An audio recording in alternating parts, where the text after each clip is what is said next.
I chose the furthest seat from the ceremony stage because I hate crowds. Turns out I'd just planted myself right next to the most dangerous wolf in North America, and he was staring at me like I'd stolen something precious. "You're going to owe me for this," I hissed at Sarah as we climbed the amphitheatre steps, my heels clicking against ancient stone. "Big time." "It's been 3 months, Maya." Sarah's grip on my elbow was gentle but firm. "Your dad would want you to live again." The words hit like claws to my chest, but I swallowed the grief down where it belonged, buried deep with all the other things I couldn't afford to feel. The Silver Moon Territory's ceremonial grounds sprawled before us, packed with wolves from every corner of North America. Hundreds of them, maybe thousands, all dressed in their finest, all buzzing with that desperate hope that tonight would be the night they found their fated mate. I'd given up on that particular fairy tale years ago. "Back row?" I suggested, already moving. Sarah sighed but followed. We slipped into seats far from the stage just as the opening ceremony began. I'd barely settled when I noticed him, the man in the seat directly beside mine.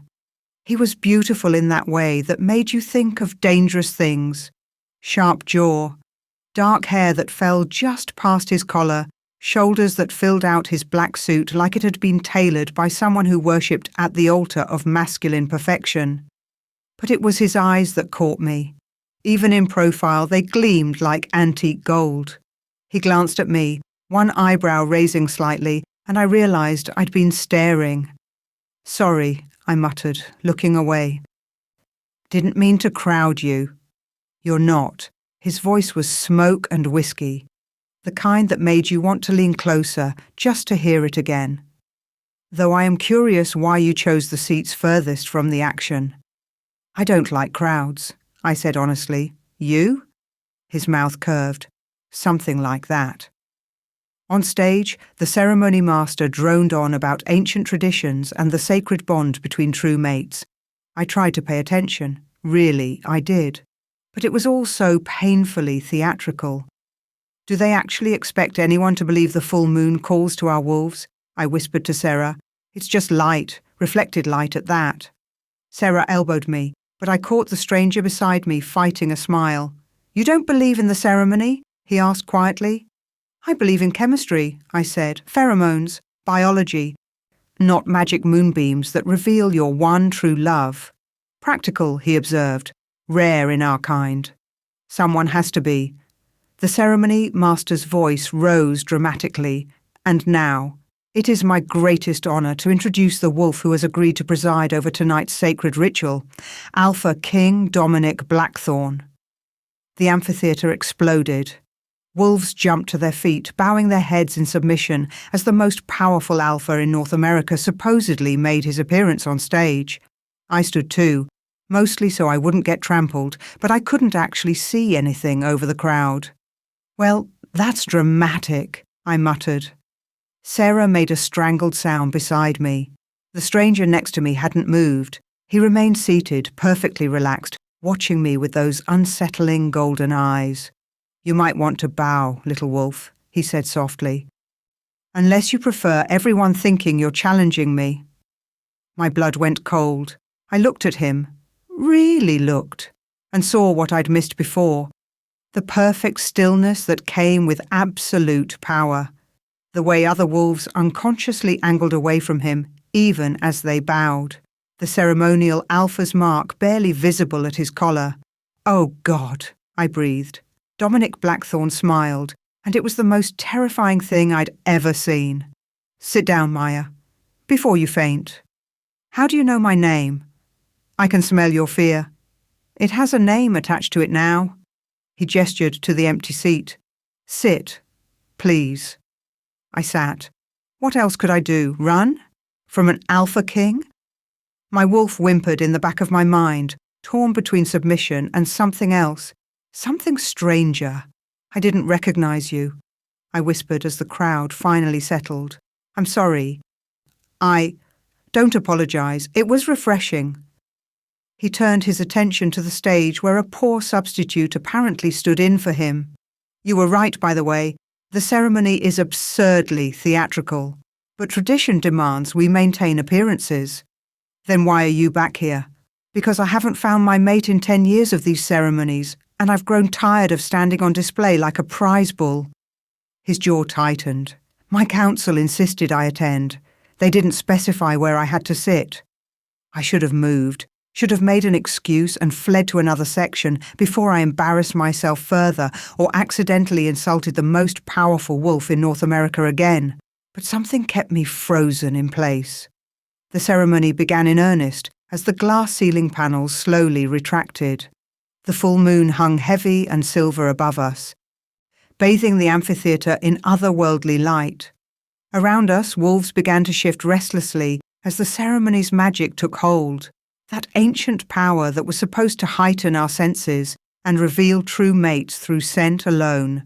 I'd never put much stock in it, had attended one of these ceremonies years ago and felt nothing but vague nausea from too many competing wolf scents. But tonight was different. Tonight, the moment that moonlight touched my skin, something inside me cracked open. Power flooded through my veins like liquid silver, making my wolf surge to the surface with a force that stole my breath. It was too much, too fast, and I couldn't control it. No, not here, not now. Beside me, Dominic Blackthorne went absolutely rigid.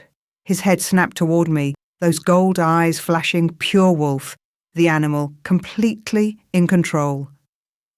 A sound rumbled from his chest that made every wolf within 20 feet freeze in place.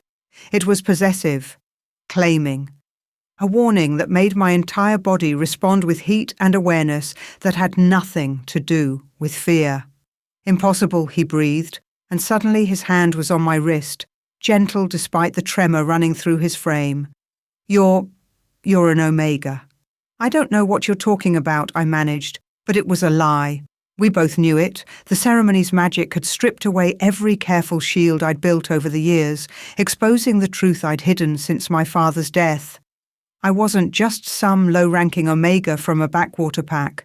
I was bloodline, ancient bloodline, the kind that hadn't been seen in generations, the kind that was supposed to be extinct, and the Alpha King had just scented every bit of it.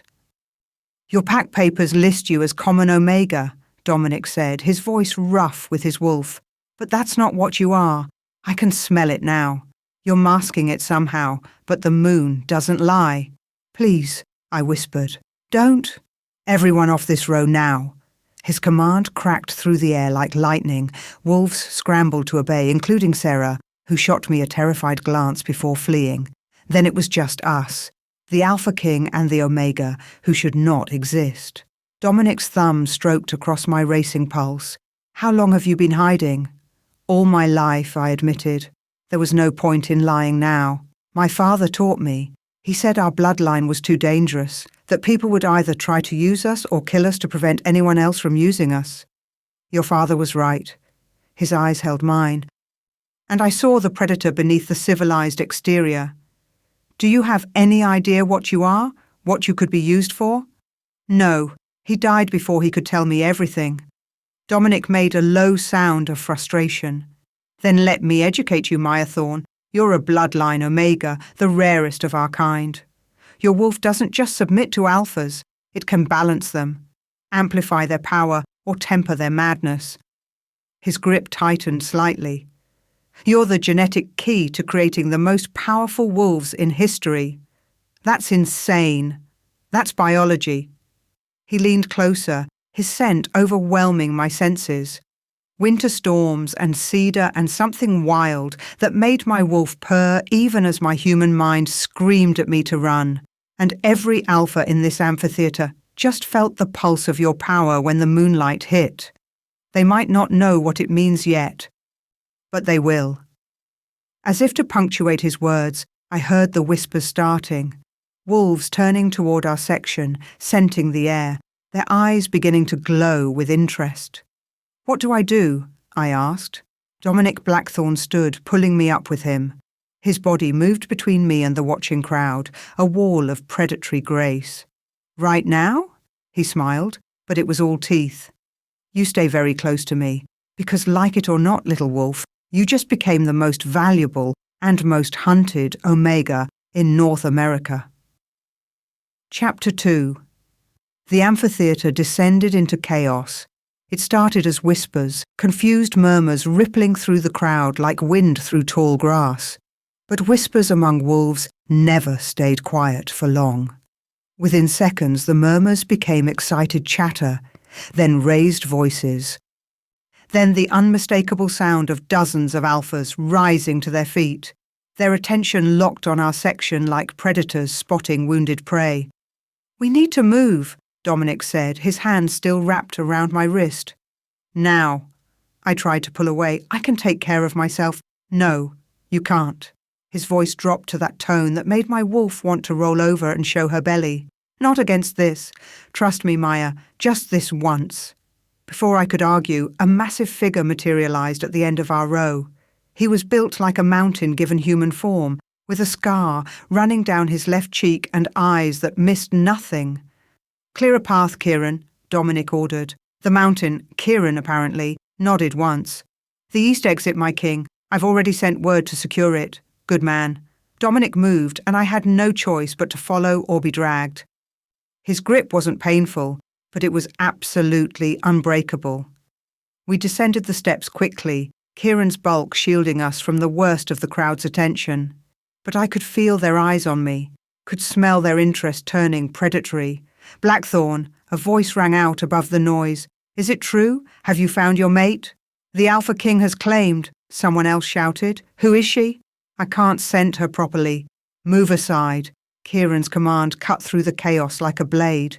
Wolves scattered before us, some bowing, others craning their necks for a better look. I kept my head down, my heart hammering so hard I thought it might crack my ribs. We'd almost reached the exit when I saw her. She stood in the doorway like a goddess carved from ice and fury, tall, blonde, wrapped in a gown that probably cost more than my entire year's salary. Her eyes, pale blue and cold as winter, locked onto me with such hatred that I physically flinched. "Dominic." Her voice could have frozen hellfire. "What is the meaning of this?" "Not now, Victoria." Dominic tried to steer me around her, but she moved to block our path. "Not now," she laughed, sharp and brittle. "You find your mate during my pack ceremony, and you think you can just walk away without explanation?" "Yes," Dominic said flatly. "That's exactly what I think. Move." Victoria's perfect face twisted. "We had an understanding. We had a political arrangement that was never finalized. There's a difference." His tone could have cut glass. "And now it's irrelevant. Step aside." For a moment, I thought she might actually challenge him. Her wolf flashed in her eyes, and the air crackled with barely contained violence. But then Kieran growled, a sound that made the walls vibrate, and Victoria's survival instincts finally kicked in. She stepped aside, but her gaze never left mine. "Enjoy your prize, Dominic," she said softly. "I hope she's worth destroying everything we could have built together." Dominic didn't respond. He pulled me through the exit and into a marble-floored corridor that stretched in both directions. Without hesitation, he turned left, moving so fast I had to jog to keep up. "Where are we going?" I demanded. "Somewhere private, somewhere we can talk without an audience." "I don't want to talk, I want to leave." "Too bad." He stopped abruptly in front of an ornate door, pressed his palm against the lock, and shoved it open. The room beyond was clearly meant for VIP guests, all leather furniture and rich wood panelling, with floor-to-ceiling windows overlooking the forest. A private antechamber for alphas who needed space during ceremonies. Dominic pulled me inside and locked the door behind us. Then he turned to face me, and I saw his control was hanging by a thread. His eyes had gone completely wolf. Molten gold, with no trace of human reason. His breathing came fast and shallow, and tremors ran through his powerful frame like small earthquakes. When he spoke, his voice was barely recognizable. "You need to explain. Right now. Why have you been hiding what you are?" "I told you." "You told me your father taught you to hide. That's not an explanation. That's a deflection." He took a step toward me, and I took one back. Omegas are rare, Maya, precious. They're protected by pack law across every territory in North America.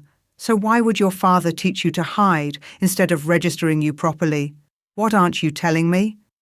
My back hit the wall, nowhere left to run. It's complicated, I whispered. Uncomplicate it. I can't. Something in him snapped. One moment he was across the room, the next he was right in front of me. His hands braced on the wall on either side of my head. He wasn't touching me, but he might as well have been. His scent surrounded me. His heat pressed against my front. And the mate bond that the ceremony had awakened sang between us like a living thing. Do you feel this? His voice was rough gravel. This pull? This need? The moon ceremony didn't just reveal what you are, Maya. It revealed that you're mine, my mate, my Omega. The other half of my soul that I've been searching for a decade. I didn't ask for this, I said, but my voice came out breathless. Neither did I, but here we are. His head lowered until his lips were inches from mine. And I will protect what's mine, even if I have to protect you from yourself. So tell me why you're hiding. Tell me what you're afraid of. The truth bubbled up in my throat, desperate to spill out. He was my mate. The bond was already there, pulling at me, whispering that I could trust him with anything, that he would keep me safe. But my father's last words echoed in my mind. Trust no one. Not even your mate. Especially not an alpha with power. I can't, I repeated. Dominic closed his eyes, fighting for control. When he opened them again, some of the wolf had receded, but the predator remained. Then I'll make this simple. You have two choices. Come with me to my territory as my acknowledged mate, or I'll launch an investigation into your pack registration and find out why Maya Thorne, low-ranking Omega, doesn't match any birth records in the Crescent Ridge Pack database. My blood turned to ice. You wouldn't. Watch me. He straightened, putting a few precious inches between us. I'm not just an alpha, Maya. I'm the Alpha King. I have resources you can't imagine and patience you haven't tested. If you won't tell me the truth, I'll find it myself. That's blackmail. That's politics. Welcome to my world. I wanted to hit him. Wanted to shift and run and never look back. But he was right. He had resources, connections, power. If he started digging into my past, he'd uncover things that would get me killed. Or worse. How long do I have to decide? I asked quietly. Tonight. The ceremony ends in 2 hours. When it does, you'll either leave with me voluntarily or I'll start making calls. Before I could respond, someone pounded on the door. My king! Kieran's voice urgent. We have a problem. Dominic's jaw tightened, but he moved to unlock the door. Kieran slipped inside, his expression grim. The Silver Moon Pack is demanding an audience. Alpha Steel wants to discuss the situation. Tell him I'm busy. He's brought his full council. And Victoria's with him, making accusations. What kind of accusations? Kieran glanced at me, hesitating. She's claiming the Omega used magic to entrap you, that the mate bond is false. Dominic's laugh was sharp and humorless. That's ridiculous. The moon ceremony can't be manipulated. Every wolf knows that. Nevertheless, she's making noise, and others are listening. I felt sick. Of course Victoria would strike back. I'd humiliated her in front of hundreds of witnesses by being what she could never be. Dominic's true mate. And now she was turning the pack against me. I'll handle it, Dominic said. Keep Maya here. Don't let anyone in or out. Wait, I started, but he was already moving toward the door. He paused, looking back at me. For just a moment, the hard alpha mask slipped, and I saw something raw and desperate underneath. I meant what I said, Maya. You're mine, and I protect what's mine, whether you trust me or not. Then he was gone, and I was alone with Kieran. The big beta positioned himself in front of the door, arms crossed. He didn't speak, just watched me with those assessing eyes. I paced the length of the room, my mind racing. This was a disaster. Victoria would make my life hell if I stayed, but if I ran, Dominic would hunt me down and expose everything my father died to protect. I was trapped. A soft knock at the door made us both freeze. "It's me," a familiar voice whispered. "Sarah, please, I need to see Maya." Kieran looked at me questioningly. I nodded, and he cracked the door open just wide enough for Sarah to slip through before locking it again. My best friend looked terrified. Her usually perfect hair was dishevelled, and her hands shook as she grabbed my arms. "Maya, we need to talk. Alone." Kieran didn't move. The king said, "5 minutes," Sarah begged. "Please, it's important." Something in her tone made the hair on the back of my neck stand up. I looked at Kieran. "Can you give us a moment? Just stand outside the door." He studied me for a long moment, then nodded slowly. 5 minutes, and I'll be right outside. One shout, and I'm coming through that door." The moment he left, Sarah dragged me to the far corner of the room and dropped her voice to barely above a whisper. "Marcus Steele has been asking questions about you." My stomach dropped. "Victoria's brother?" "Yes. He's been in the Crescent Ridge Pack for the past month, supposedly negotiating a trade agreement. But I overheard him talking to some of our elders about your father, about his research." The room spun. "What did they tell him?" "I don't know. But Maya..." Sarah's eyes filled with tears. "He had papers. Old documents with your father's handwriting on them. I only caught a glimpse. But I saw words like Oracle Bloodline and Extinction Event." No. No. "How did he get those papers?" I demanded. "My father's research was destroyed when he died." "Was it?" Sarah gripped my hands. "Or did someone take it before the pack could secure his belongings?" My father's death suddenly looked different in my mind. The official story was a hunting accident. A rogue bear attack while he was doing field research. But what if it wasn't an accident? What if someone had killed him for what he knew? For what he knew about me? "The Oracle Bloodline was hunted to extinction 50 years ago," Sarah continued urgently. "Everyone knows the stories. Omegas who could see the future, who could predict pack wars and alpha challenges before they happened. The alphas killed them because that kind of power disrupted the natural order." "Those are just legends," I said, but my voice shook. "Are they? Because Marcus seems pretty convinced they're real. And if he connects you to that bloodline..." She didn't finish. She didn't have to. The door burst open. Not Kieran. He was unconscious on the floor outside. Victoria Steele stood in the doorway, flanked by 2 massive wolves I didn't recognize. Her smile was pure poison. Well, she purred. "Having a secret meeting? How convenient that Dominic's loyal beta is taking a little nap." Sarah moved in front of me protectively. "You can't be here. The Alpha King is currently busy defending his precious mate's honor to my father." Victoria took a step inside. "Which gives me just enough time to have a chat with the little Omega who ruined my life." "I didn't do anything to you," I said, trying to keep my voice steady. "You exist. That's enough." She gestured to her guards. "My brother has some questions for you, Maya Thorne. Questions about your father's research, about what you really are." The guards moved forward. Sarah shifted, her wolf erupting in a spray of clothes and fury. She was fast, vicious, placing herself between me and the threat. But she was one wolf against 2 trained enforcers. They took her down in seconds, leaving her whimpering on the floor with a guard's jaws around her throat. "Now," Victoria said pleasantly, pulling out a syringe filled with something dark and viscous. "You're going to come with me quietly, or your friend dies. Your choice." My wolf screamed at me to fight, to run, to do something. But Sarah's eyes were wide with terror, and blood was already seeping from where the guard's teeth pressed into her skin. I'd already lost my father to whoever was hunting my bloodline. I couldn't lose Sarah, too.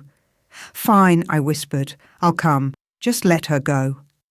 Victoria's smile widened. "Smart girl, though not smart enough, it seems. Did you really think the Alpha King could protect you from the truth? From what you are?" She moved closer, the syringe gleaming in the light. "My brother has been very patient, waiting for confirmation. And tonight, when that moon ceremony lit you up like a beacon, you gave him everything he needed. Victoria, please. The needle bit into my arm. Liquid fire spread through my veins, and the world tilted sideways. The last thing I saw before darkness claimed me was Sarah's anguished face and the satisfied gleam in Victoria's eyes. Then, nothing. Chapter 3. I woke to silk sheets and the scent of winter storms. For a blissful moment, I forgot everything. Then memory crashed back. Victoria, the syringe, Sarah's terrified face, and I bolted upright, my heart hammering against my ribs. The room was enormous. Floor-to-ceiling windows overlooked a forest of pine and silver birch, mountains rising in the distance like ancient sentinels. The bed I was in could have slept 5 people comfortably. Everything screamed wealth and power in a way that made my small pack's territory look like a collection of shacks. "You're awake," I spun toward the voice. Dominic sat in a chair by the window, still wearing the suit from the ceremony. Though his jacket was gone and his shirt sleeves were rolled up, he looked exhausted and furious. "Where am I?" My voice came out hoarse. "My territory, the Blackthorn Kingdom." His jaw tightened. "You've been unconscious for 18 hours. Whatever Victoria gave you was designed to knock out a full-grown alpha. The fact that you survived it at all is a miracle." "Sarah is fine, shaken, but fine. She's in a guest room down the hall." He stood, moving toward me with that predatory grace that made my wolf sit up and take notice. "Now, would you like to explain why you went with Victoria instead of calling for help?" "She was going to kill Sarah." Kieran was right outside the door. Kieran was unconscious. They did something to him. "A paralytic dart," Dominic said coldly. "He's recovered now, and he's hunting the wolves responsible. But you should have screamed, should have fought. Instead you surrendered to the woman who wants you dead." He stopped at the edge of the bed, his eyes blazing. "Why?" "Because I couldn't risk Sarah's life. Because I was tired of running and hiding and pretending. Because some part of me, the part connected to him through the mate bond, knew he would come for me." "I made a choice," I said simply. "A stupid one. Maybe, but it's done." I swung my legs over the side of the bed, testing my balance. Everything felt strange, heavy and light at the same time. "What happened to Victoria?"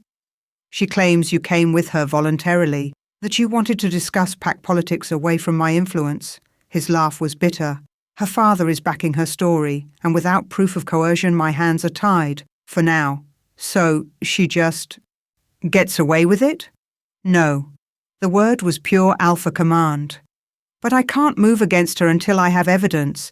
The Silver Moon Pack is one of the largest in North America.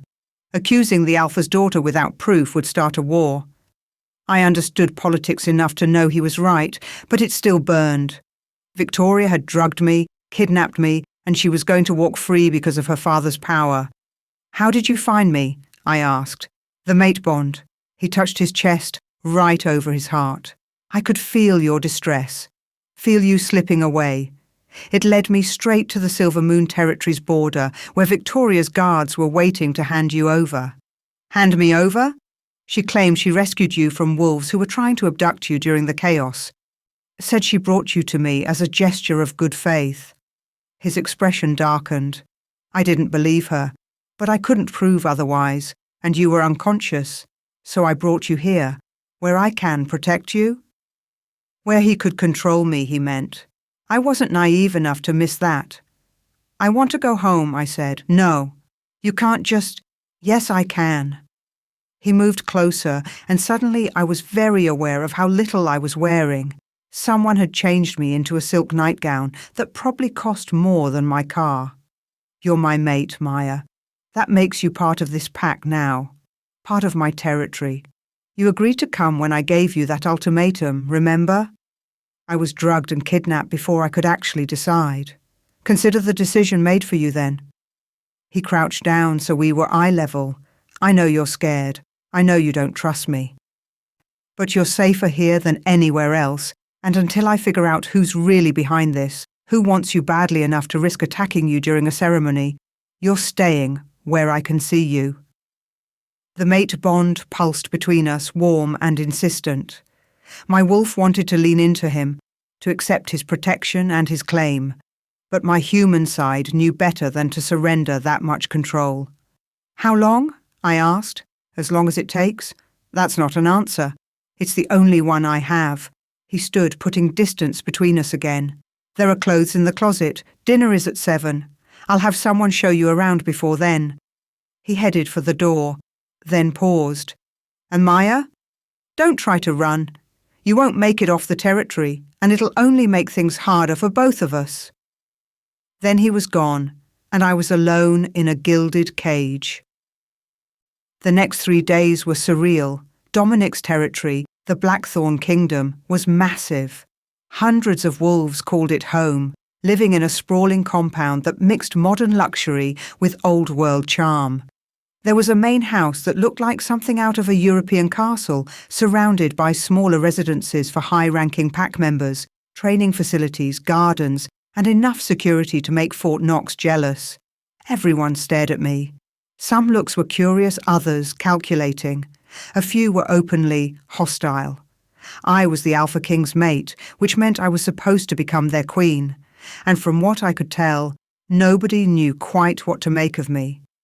Dominic gave me space, which surprised me. He didn't push for conversation or intimacy. Instead, he treated me with a distant courtesy that would have been perfect if not for the mate bond screaming at us to be closer. Every meal we shared became an exercise in restraint. Every accidental touch sent sparks racing up my spine. By the 3rd night, the separation was physically painful. I stood at my window, watching the moon rise over the mountains, and felt the bond pulling at me like a hook behind my sternum. Dominic was somewhere in the compound.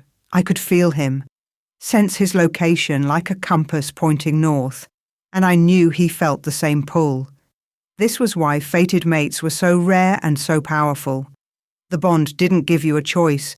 It just made you want, need, crave until giving in felt like the only option. A knock at my door made me turn. "Come in." A young woman entered, maybe 20, with Dominic's dark hair and the same gold-flecked eyes. She smiled, and it transformed her face from merely pretty to stunning. "Hi, I'm Ilara, Dominic's sister." She held up a bottle of wine. "I thought you might want some company, being the new queen-to-be and all." I liked her immediately. "I'm not queen yet. Details." She sprawled on my bed like she owned it, pouring wine into 2 glasses she'd brought. "So, how are you handling the circus?" "Is that what we're calling it?" "That's what I'm calling it. The elders have been in constant meetings about you. Some think you're a gift from the moon goddess. Others think you're a witch who ensnared their precious king." She handed me a glass. "Me? I think you're probably just a normal Omega who got spectacularly unlucky."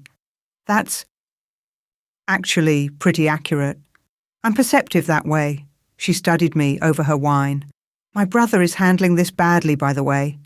"What do you mean?" "The distance thing. The I'll give her space routine." Ilara rolled her eyes. "He thinks he's being noble. Really, he's just torturing you both. The mate bond doesn't respond well to denial. I noticed. So why don't you just, give in?"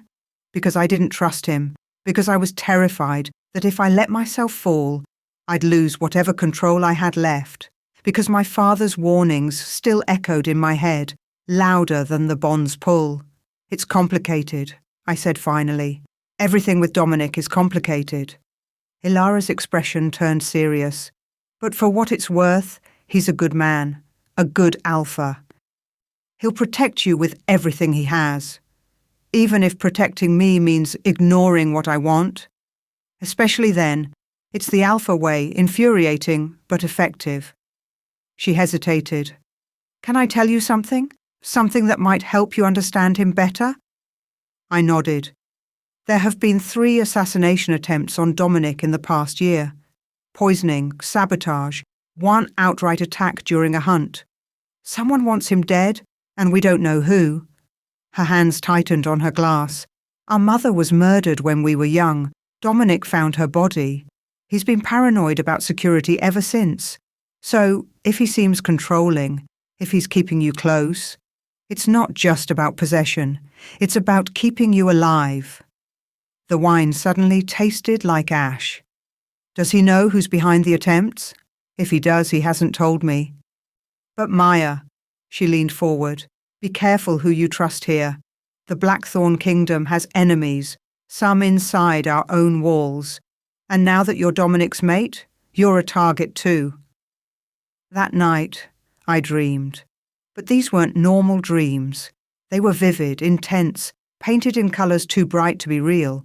I saw a great hall, filled with wolves, all of them bowing before a throne. Dominic sat there, a crown of silver on his head, and beside him, me. But something was wrong. The wolves weren't bowing in respect. They were bowing in fear, and behind the throne shadows moved with knives in their hands. The scene shifted. War, packs fighting packs, the forests running red with blood, and at the centre of it all, Dominic, fighting desperately against wolves who should have been his allies. Betrayal. The word whispered through my mind like poison.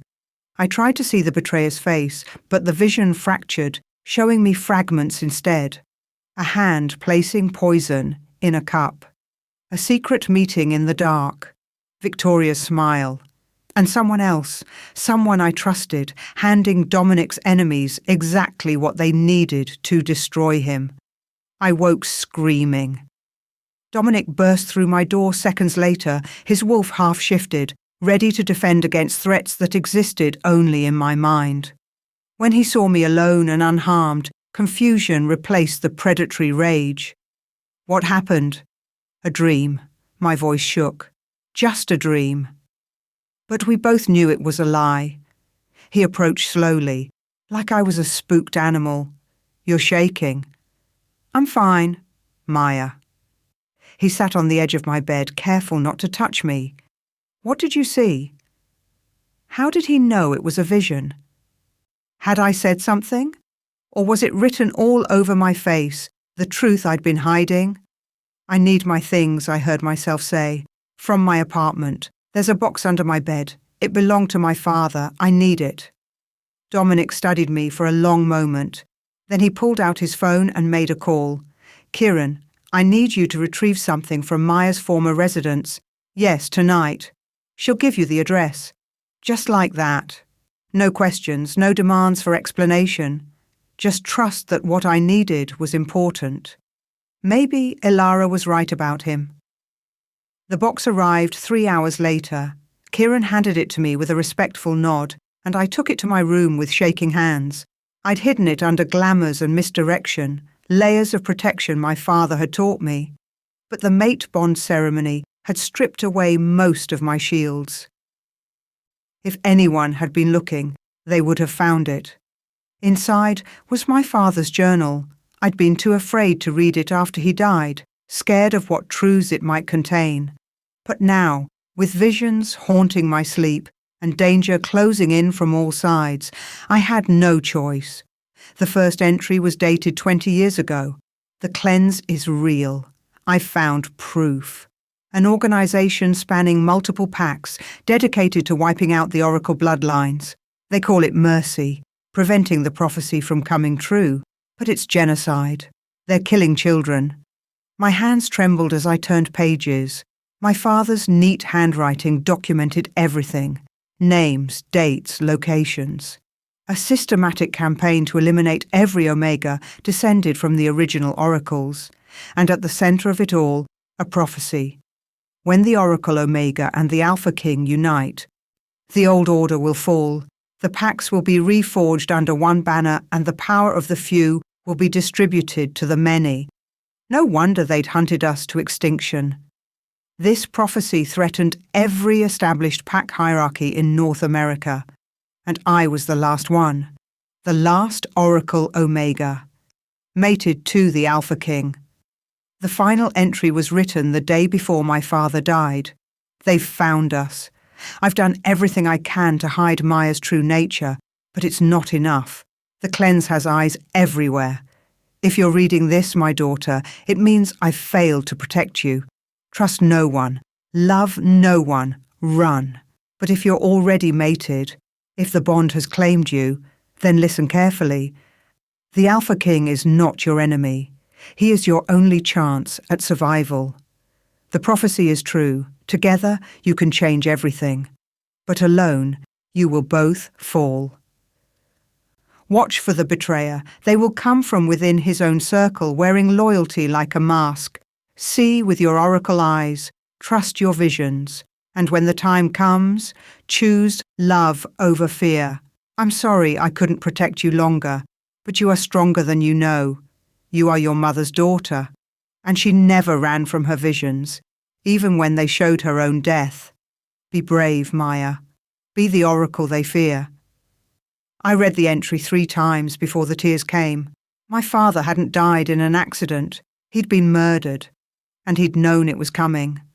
A formal dinner with the pack elders was scheduled for the next evening. Dominic asked, more like commanded, that I attend as his guest. I wore a dress that one of the staff had provided, something elegant in deep blue that made me feel like I was playing dress-up in someone else's life. The dining hall was massive, with a table that could seat 50.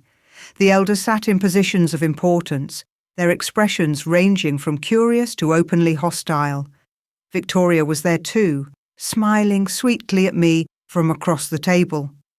So, one of the elders, a silver-haired man named Rothgar, said once the first course was served, "Tell us about yourself, Miss Thorne, your pack, your family." It was a trap. Every question was. I navigated them carefully, giving truth where I could and vague answers where I couldn't.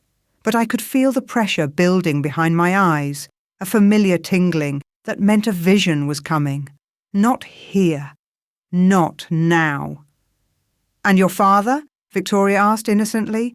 "What did he do before his tragic accident?" The tingling became a roar. The vision slammed into me with the force of a freight train. Fire. The compound burning, wolves screaming. And in the centre of it all, Dominic, bleeding, dying, while someone he trusted stood over him with a blade dripping red. I tried to fight it, to push it back, but it was too strong. The dining hall disappeared, replaced by scenes of carnage and betrayal. I saw Victoria meeting with shadowy figures, saw poison being mixed, saw Kieran, loyal, trusted Kieran, taking orders from someone whose face I couldn't see, and I saw myself standing over Dominic's body, the court crying witch. I came back to reality on the floor, Dominic kneeling beside me, his hands on my face. Maya, look at me." I focused on his eyes, golden, concerned, alive, but for how long? "I'm sorry," I whispered. "I'm so sorry." The room erupted in chaos. Some elders were calling for healers. Others were backing away like I was diseased. And Victoria looked triumphant. "She's cursed," someone said. "Possessed," another agreed. "She's an oracle," Victoria said quietly, and the room went silent. I've seen the signs before. My grandmother was oracle-touched before the cleanse took her. This Omega has the sight. Dominic's grip on me tightened. Everyone out. Now. My king? If she's truly an oracle? Out! They fled.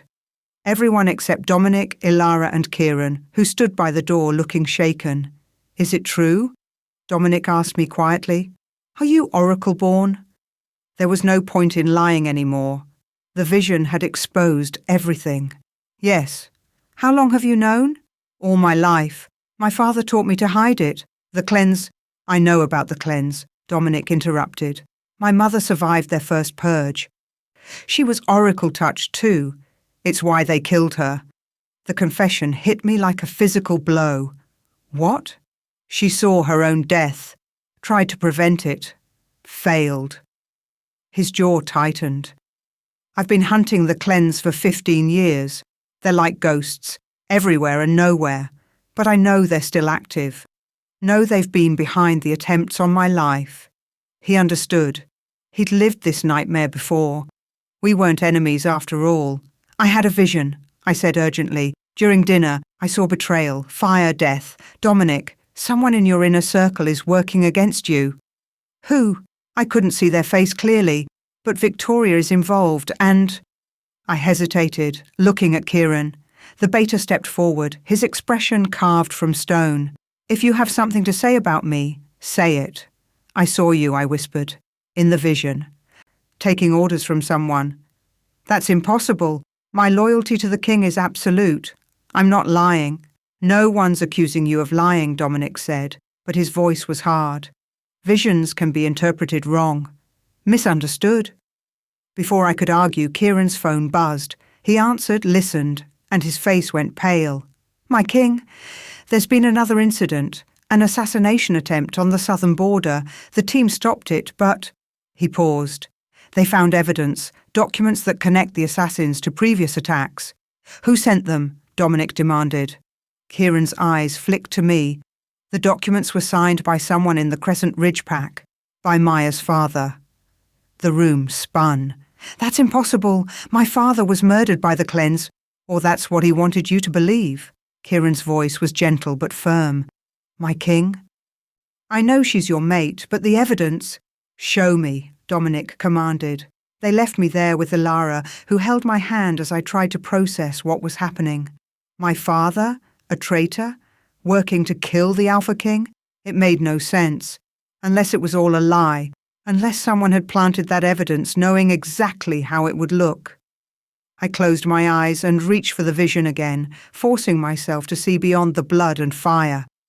There, in the corner of the scene, a figure in shadow, orchestrating everything. And when they turned, just for a moment, I saw their face. Kieran, but older, different. Not the Kieran who stood in this compound. The Kieran from years ago, before Dominic had taken the throne. The pieces clicked into place, the assassination attempts, the planted evidence, the perfect timing of every attack. Kieran wasn't just working against Dominic. He'd been planning this for years. And my father had discovered it. That's why he'd been killed, because he'd gotten too close to the truth. When Dominic returned an hour later, his expression was unreadable. He dismissed Ilara with a look and stood before me, tension radiating from every line of his body. Tell me the truth, he said quietly. Did your father hate me enough to want me dead? No. He was murdered because he discovered something. Something about... I stopped, realizing that if I was right about Kieran, I couldn't say this in front of him. But we were alone. Kieran was gone. About who? Dominic pressed. I looked toward the door, checking for listeners. Then I met his eyes and said the words that would either save us or destroy us both. Your beta. Kieran is the betrayer. He's been planning this for years, and my father died because he figured it out. Dominic stared at me for a long moment. Then he did something I didn't expect. He believed me.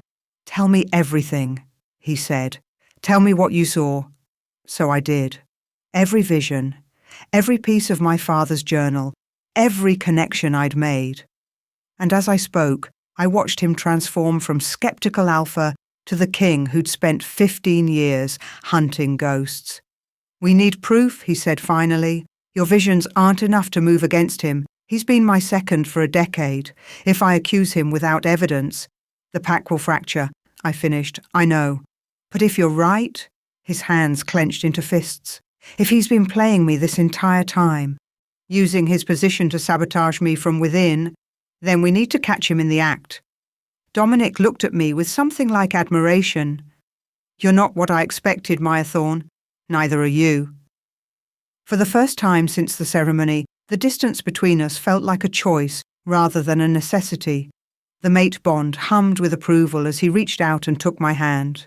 Whatever happens next, he said quietly, we face it together. Agreed?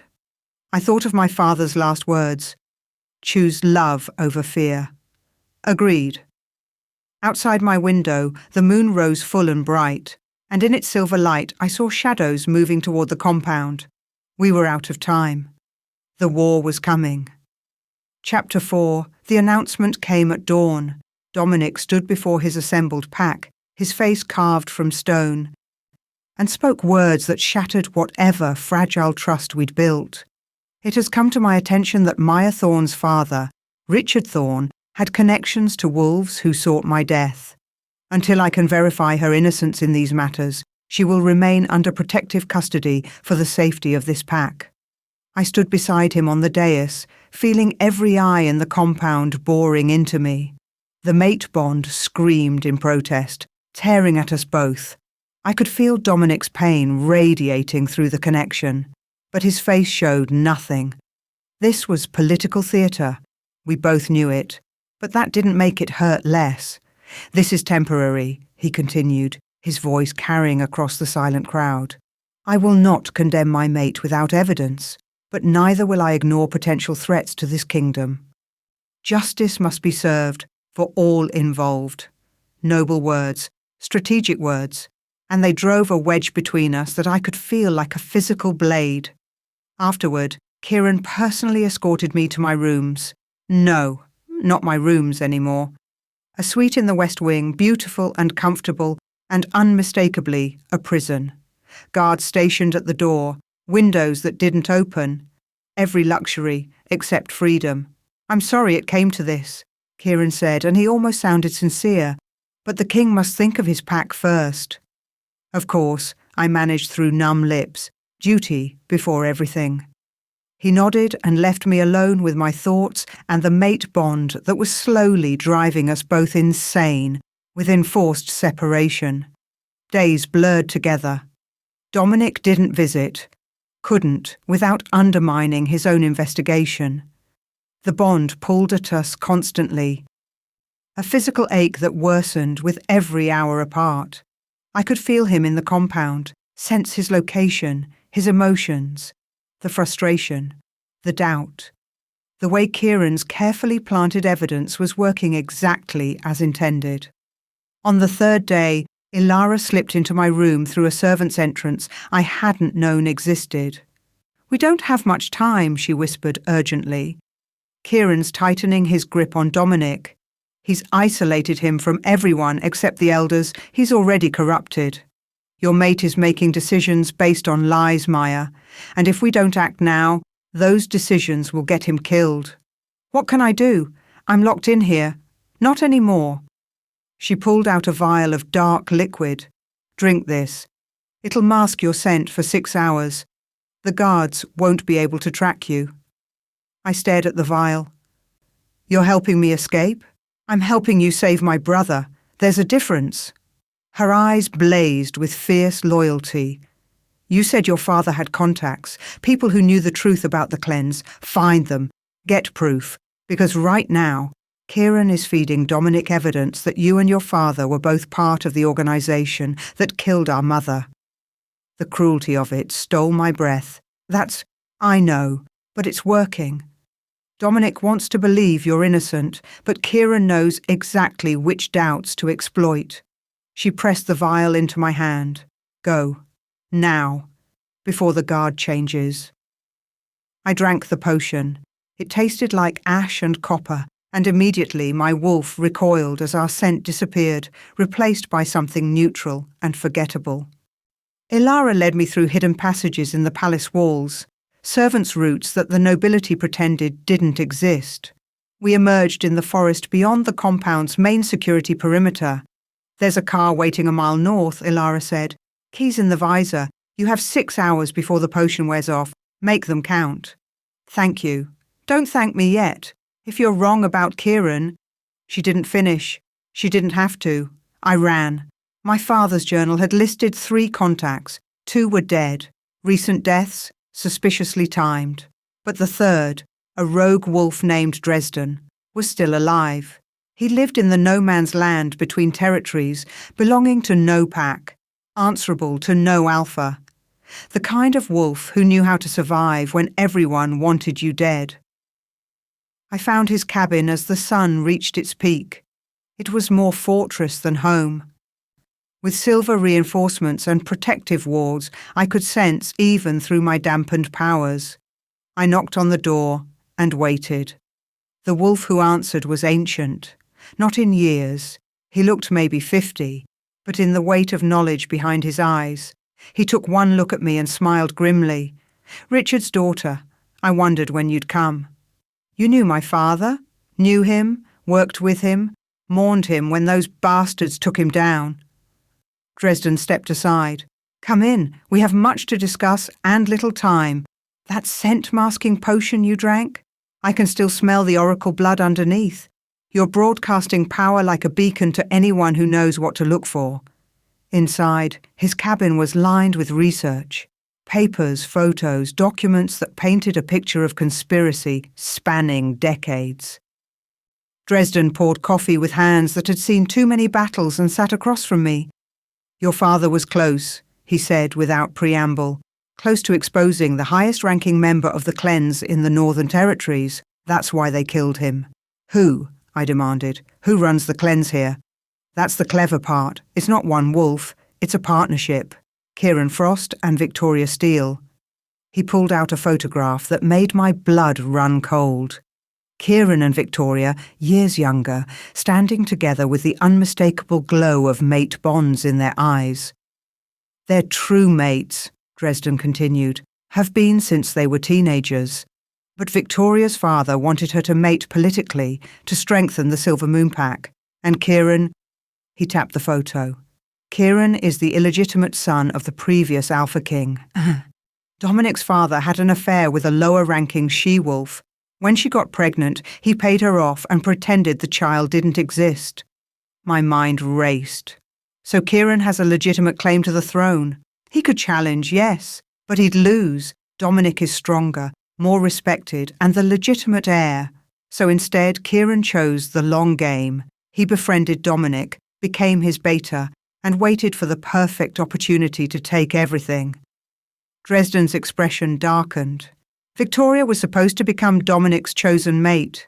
Their union would have united two powerful packs and put Victoria in position as queen. But then the mate bond ceremony revealed you. So now they need me gone. Not gone, discredited. He pulled out more documents. "There's a King's Summit in 3 days. Every alpha in North America will be there. Victoria's plan is to force you to have a vision, a public, violent one, that makes you look unstable. Then Kieran will present his evidence that your father was part of the Cleanse, that you're compromised, that you're a danger to the Alpha King. And Dominic will have to reject me," I finished, "to protect his throne." "Exactly. Once you're cast out, vulnerable, the Cleanse will eliminate you. Victoria will comfort the grieving king. And when Dominic's grief makes him weak..." Dresden drew a finger across his throat. "Kieran makes his move, claims his birthright, takes Victoria as his queen, and the Cleanse wins." I stood, pacing the small cabin. "I need proof, something Dominic can't deny. Your father collected plenty. I have his files, everything he gathered on Kieran and Victoria's connection to the Cleanse." Dresden moved to a safe hidden in the floor. "But Maya, there's something else you need to know. The prophecy about the Oracle Omega and the Alpha King? It's not just about uniting packs. Your father discovered the real reason the Cleanse wants you dead." He pulled out an ancient text, pages yellowed with age. "The Oracle bloodline doesn't just see the future. At full power, bonded to an Alpha King, an Oracle Queen can restore the ancient magic that's been fading from our world for generations. The magic that lets us heal faster, live longer, connect with the earth itself. That power has been dying because the Cleanse has been systematically killing those who carry it. Why would they want the magic to die? Because magic doesn't respect pack hierarchy. It flows to those who are worthy, not those who are powerful. The Cleanse, the old families, the established alphas, they built their power on politics and violence. If magic returns, that changes. Balance returns. And they lose control." The weight of it crashed over me. This wasn't just about me and Dominic. It was about the future of our entire species. "I need to get back," I said, "now." Dresden handed me a flash drive. "Everything's on here, but Maya, be careful. Kieran has been planning this for years. He'll have contingencies. I took the drive and ran. I made it back to the compound just as the scent-masking potion wore off. My wolf surged to the surface, and immediately I felt Dominic through the bond. He was in his study, and he wasn't alone. I shifted direction, running for the main house, and guards tried to stop me, but I pushed past them with a burst of oracle power I didn't know I had. The bond pulled me forward like a rope around my chest. I burst through the study door just as Dominic collapsed. Kieran stood over him, a vial in his hand, his expression one of carefully constructed concern. "My king, someone's poisoned." He saw me and his mask slipped for just a second, long enough for me to see the calculation, the triumph. "Wolfsbane," I breathed, recognizing the acrid scent. "You poisoned him." "That's insane," Kieran said smoothly, but he was already moving, positioning himself between me and Dominic's convulsing form. "Guards. The Omega has returned. She's admitted to poisoning the king." But the guards who responded weren't Dominic's loyal wolves. They wore silver moonpack colours, and leading them was Victoria, beautiful and deadly, in midnight blue. "Well," she purred, "this is convenient. We were going to wait for the summit, but this works just as well." She gestured, and more wolves poured into the room. Warriors loyal to her family, bought and paid for. "Dominic Blackthorne, you have been judged unfit to rule. Your mate is a traitor, your judgment is compromised, and your reign ends tonight." "On what authority?" I demanded, dropping to my knees beside Dominic. His skin was burning, the wolfsbane racing through his system. "On the authority of the true heir." Victoria moved to stand beside Kieran, and suddenly I could see the mate bond between them. No longer hidden. Kieran Frost, son of King Marcus Blackthorne, has more right to this throne than a weak king who lets his heart rule his head. Kieran's smile was cold. "I didn't want it to end this way, Dominic. You were my friend once, but you're everything wrong with the old system. Sentimental, idealistic, weak. The packs need a strong leader, someone willing to make hard choices." "Like murdering your alpha?" I spat. "Like removing obstacles to progress?" He turned to the gathered wolves. "Dominic Blackthorne dies tonight, poisoned by his own mate's treachery. I take the throne by right of blood, and the packs will be stronger for it." The wolves began to close in. Victoria's warriors, ready to finish what the poison started. And something inside me broke open. The oracle power I'd been suppressing my entire life surged forth like a dam bursting. The full moon's light streamed through the windows, and I was suddenly connected to every wolf in the room, in the compound, in the territory. I could feel their thoughts, their fears, their hidden truths. "No," I said, and power rolled through the word like thunder. "You will see the truth." I didn't know what I was doing, didn't understand the magic flowing through my veins. But my blood called to the moon, and the moon answered. The vision exploded outward from me, not contained in my mind, but projected into every wolf present. They saw what I saw. Kieran's decades-long betrayal, Victoria's schemes, the murder of my father, the connection to the cleanse, every poisoning, every sabotage, every death laid at their feet. They saw the truth in images that couldn't be denied or explained away. The warriors faltered. Some dropped their weapons outright, because oracle visions didn't lie. It was the one gift that couldn't be corrupted. "No!" Victoria screamed, but it was too late. I turned my attention to Dominic. The wolfsbane was killing him, shutting down his system piece by piece. But my father's journal had mentioned this. Oracle blood carried magic that could heal, purify, restore. I didn't have a blade, so I used my teeth. Bit down on my own wrist until blood welled, hot and copper bright. Then I pressed it to Dominic's lips. "Drink," I commanded. "Live." His wolf recognized mine, even unconscious, even dying. The mate bond pulled him toward survival. He drank, and I felt the oracle magic flow from me to him. burning through the poison like moonlight through shadow. Chaos erupted around us. Dominic's loyal wolves, the ones Kieran hadn't managed to corrupt, flooded into the room. Ilara appeared with a contingent of the royal guard, her eyes blazing with fury as she saw her brother on the floor. "Traitor!" she screamed at Kieran. "You're nothing but a traitor!" Kieran shifted, his wolf massive and dark. Victoria followed suit. They'd lost the political game, so they'd resort to violence. But they'd forgotten something crucial. Dominic was the Alpha King for a reason. He surged to his feet, my blood still on his lips, power radiating from him, like a physical force. The wolfsbane was gone, burned away by oracle magic. And now he was something more than he'd been before, connected to me through blood and bond, and ancient power that had been sleeping for generations. "You want my throne?" His voice was death itself. "Come and take it." The fight was brutal and swift. Dominic was faster, stronger, and absolutely merciless. Kieran fought well. He'd been training for this confrontation for years, but he'd made one fatal mistake. He'd underestimated what Dominic would become with an Oracle Queen at his side.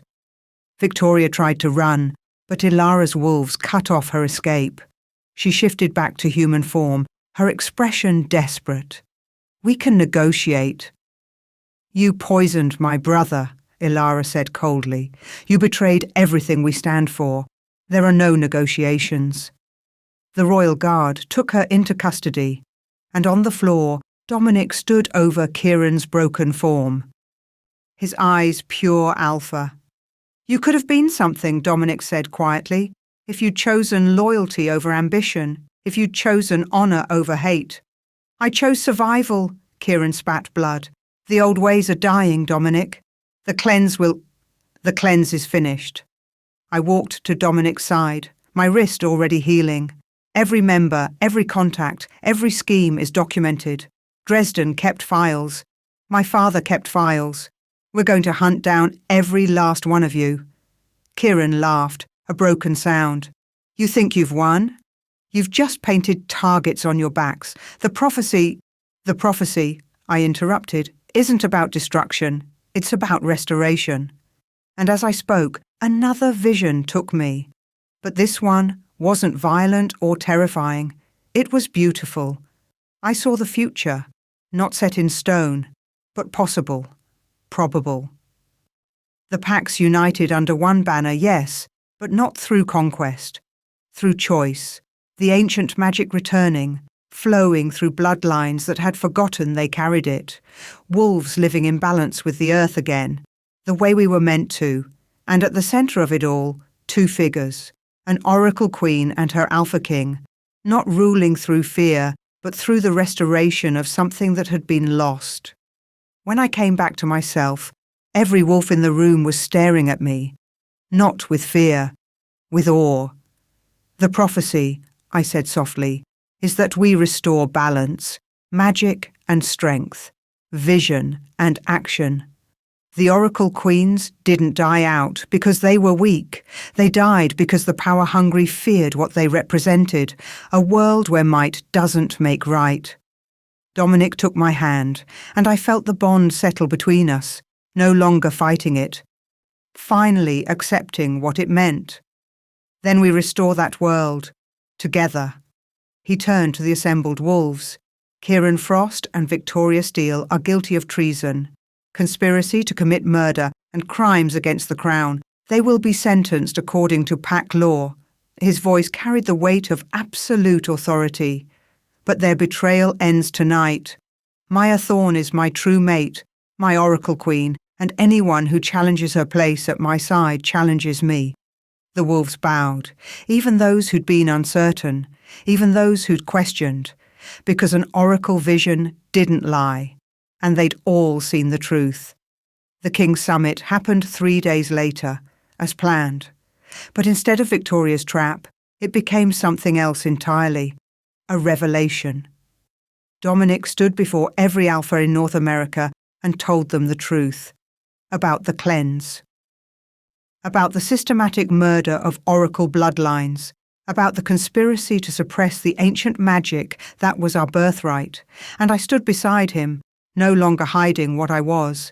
Some alphas were horrified, others were skeptical, but when I offered to show them, to let them see through oracle vision what had been stolen from our people, they couldn't refuse. The vision I summoned showed them the past. The first oracle wolves, living in harmony with magic that made them strong, wise, nearly immortal. The slow corruption as some wolves chose power over balance, the purges that followed, the centuries of lies that had brought us to the edge of losing our magic entirely. And then I showed them the future, what we could become again if we chose restoration over domination. By the end, most of the alphas stood with us. Not all. Change never came that easily, but enough to begin. That night, alone in our chambers, Dominic pulled me close. The mate bond sang between us, no longer painful but warm and right. "Are you ready for this?" he asked. "Being queen means more than visions and politics. It means being a target, a symbol." "I know." I looked up at him. "But my father's last words were to choose love over fear. So that's what I'm doing." He kissed me then, deep and claiming, and I felt the bond settle into place like the final piece of a puzzle. This was what the ceremony had revealed. Not just attraction or compatibility, but this. Two halves of a greater whole. When we finally broke apart, breathless, he pressed his forehead to mine. "Then we face it together. Whatever comes." "Whatever comes," I agreed. But that night, as I drifted off to sleep in my mate's arms, a new vision came. Softer than the others, more distant. I saw myself, months from now, my hand on a swollen belly. Felt two presences inside me, two souls with power that eclipsed anything I'd encountered. Twins. A boy and a girl, carrying oracle blood and alpha strength in equal measure. And I saw something else. A figure in shadow, watching from afar. Not Kieran, not Victoria, someone new. Someone whose interest in my unborn children radiated hunger and malice. A new threat, a new enemy. But that was tomorrow's war. Tonight I had this, safety, love, and the mate I'd been meant to find. Everything else could wait. Epilogue. 3 months later, I stood on the balcony of the Blackthorn Palace, watching the full moon rise over the forest. My hand rested on my still flat stomach. Though I could feel them now, the twins, growing stronger every day. Dominic's arms came around me from behind. "Can't sleep?" "Had another vision," I admitted. "About the children? The threat you've been sensing? It's getting closer. Whoever they are, they know about the prophecy, about what our children will be." I turned in his arms. The ancient texts say that the child of an oracle queen and alpha king would be the first true royal in 1,000 years, able to command magic and wolves alike. "Then we'll protect them." His hand covered mine on my stomach. "We've taken down the cleanse's leadership. We're hunting the rest. We'll find whoever's coming for our family before they can strike." I wanted to believe him, but the vision had shown me something that terrified me more than any betrayal. The figure in shadow wasn't just after our children. They wanted to use them, to twist the prophecy's power for their own ends, to create something that would make the cleanse look like children playing at conspiracy. "There's something else," I said quietly. In my vision, I saw 3 paths forward. In one, we lose the children before they're born. In another, we protect them, but they grow up in hiding, never knowing their power. And in the third, what happens in the third path? I met his eyes. We stand and fight. We raise them to be what they're meant to be, leaders who can restore the balance. But that path, I swallowed hard. That path costs us everything. There's blood, Dominic, so much blood, and I can't see if we survive it. He was quiet for a long moment, processing the weight of what I'd shared. Then he smiled. Not his alpha smile, but the real one. the one he saved just for me. Then we choose the third path, he said, because our children deserve to know who they are, what they can become, and if that means fighting another war, he shrugged. We've already proven we're good at those. Despite everything, I laughed. You're insane. I'm in love with an oracle queen who just helped me dismantle a conspiracy spanning decades. Insane is relative. He kissed my forehead. We'll face this new threat the same way we faced the last one, together, and we'll win. I leaned into him, drawing strength from his certainty. Maybe he was right. Maybe together we were strong enough to face whatever came next. But as I looked out at the moonlit forest, I couldn't shake the vision's final image, the shadowed figure, stepping into the light at last, wearing a face I recognized, a face that should have been dead. My mother's face. The war wasn't over. It had only just begun. Epilogue. 5 years later, the morning sun streamed through the nursery windows, painting everything in shades of gold and amber. I stood in the doorway, watching Dominic attempt to wrangle our 5-year-old twins into their formal clothes for the ceremony. Papa, I don't want to wear the itchy shirt, Kieran, named in irony and redemption after the uncle who'd betrayed us, declared, his small hands planted on his hips in a gesture so reminiscent of his father that I had to bite back a smile. It's not itchy, it's silk, Dominic said patiently, for what had to be the 10th time. Silk is itchy, our daughter Aurora countered, her golden eyes, my eyes, flashing with oracle stubbornness. Mama, tell Papa we don't have to be fancy. Nice try, little wolf, but today's important. I moved into the room, and both children immediately abandoned their protest to rush at me. I caught them both, breathing in their scent, winter storms and summer rain, alpha strength and oracle magic perfectly balanced. The threat I'd feared never materialized, or rather it had, but not in the way my vision showed. My mother had returned, yes, but not as an enemy. She'd been in hiding for 23 years, protecting herself from the cleanse after they'd tried to kill her for her oracle blood.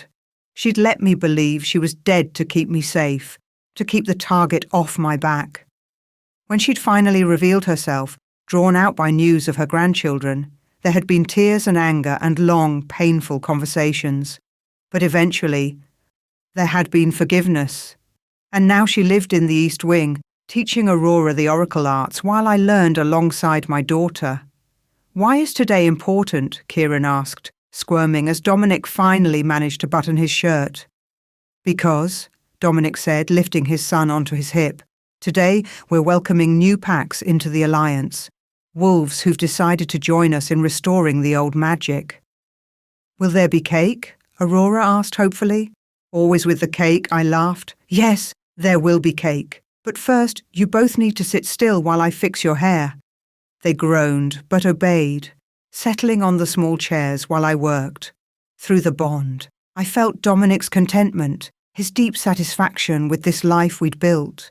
The wars weren't over. There were still pockets of resistance. Still those who clung to the old ways of power through violence. But they were losing ground. The prophecy was fulfilling itself, slowly but surely. Pack by pack, wolf by wolf, the ancient magic was returning. Healers were stronger. Connections to the earth deeper. And at the centre of it all, our family, living proof that oracle blood and alpha strength could create something beautiful instead of something to fear. Mama, will you tell us the story? Aurora asked as I braided her dark hair. Which story, sweetheart? The one about you and Papa, how you met? Dominic caught my eye over the children's heads, his smile soft. We'd told them a simplified version, of course. They were too young for the full truth of betrayal and poison and near death. That would come later. Well, I began, settling into the familiar cadence. I was sitting in the very back row of a big ceremony, trying to hide from everyone, and right next to me was the most dangerous wolf in all of North America. Papa, Kieran crowed, because he's the Alpha King. Exactly, but I didn't know that yet. I just thought he was a very handsome stranger who smelled like winter storms. And cedar, Aurora added. She'd heard this story dozens of times. And cedar, I agreed. And when everyone stood up to bow, I realized I'd been sitting next to the king the whole time. And then the moon showed you that you were mates. Kieran bounced excitedly. Then the moon showed us we were mates, Dominic confirmed, moving to stand behind me, his hands resting on my shoulders. And even though we didn't understand it at first, even though there were obstacles and dangers and people who wanted to keep us apart, love won. Aurora finished sagely. Love always wins. Not always, little one, I corrected gently. Sometimes love has to fight. Sometimes it has to be brave and strong and refuse to give up. But yes, when you choose love over fear, when you choose truth over lies, love can win. A knock at the door interrupted us. Ilara peeked in, now mated herself to a kind alpha from the Western Territories. Ready? The packs are gathering. Almost, Dominic said, giving both children one final inspection. Perfect. You look like proper royal wolves. We made our way through the palace, so much larger now than when I'd first arrived. We'd built new wings to house the Oracle School, where young wolves with the gift could learn to develop their powers safely. The gardens had been expanded to include a memorial grove for those lost to the cleanse's purges, and everywhere there was life, laughter, hope. The ceremony took place in the same amphitheatre where Dominic had first scented me as his mate. But now, instead of fear and political manoeuvring, there was genuine celebration. 5 new packs pledged their alliance today, bringing our total to 43, nearly a third of North America's wolf population. The twins sat on small thrones beside ours, more symbolic than functional, as they fidgeted constantly. Kieran kept waving at wolves he recognized, while Aurora studied everyone with oracle intensity, probably picking up on emotions and undercurrents I couldn't sense without actively trying. During the feast that followed, I found myself standing at the edge of the celebration, watching it all unfold. Wolves from different territories mingling freely, sharing stories and laughter. Sarah, now my royal advisor, was deep in conversation with one of the new alphas. My mother sat with Ilara, both of them keeping watchful eyes on the twins as they raced through the crowd with other children. And everywhere, I could feel the magic, stronger than it had been even a year ago. Growing, spreading, healing the wounds that centuries of suppression had carved into our people. Overwhelming, isn't it? Dominic's arms came around me from behind, his chin resting on my shoulder. In the best way. I leaned back against his chest. Do you ever think about that night? How different things could have been? Every day. His hold tightened. If you'd run instead of staying. If I'd believed Kieran's lies. If the prophecy had been wrong. It wasn't wrong, I said softly. Just incomplete. It wasn't about conquest or power. It was about this. Building something better together. Speaking of building, his hand drifted to my stomach where new life was just beginning to take root. We hadn't told anyone yet, hadn't even confirmed it, but we both knew. Are you ready for another adventure? I turned in his arms, seeing the hope and slight fear in his eyes. The twins had been a blessing, but they'd also been exhausting, and we'd agreed, probably foolishly, that we were done after them. But the moon had other plans. One more, I said, smiling. Just one. Just one, he agreed, kissing me softly. A shriek of laughter drew our attention. Aurora was showing off her oracle gift, projecting small, harmless visions into the air like miniature movies. Kieran stood beside her, his alpha power keeping the gathered children calm and orderly so they could watch without chaos. They worked together instinctively, balancing each other the way Dominic and I did. Oracle and Alpha, vision and strength, magic and leadership. The future we were building.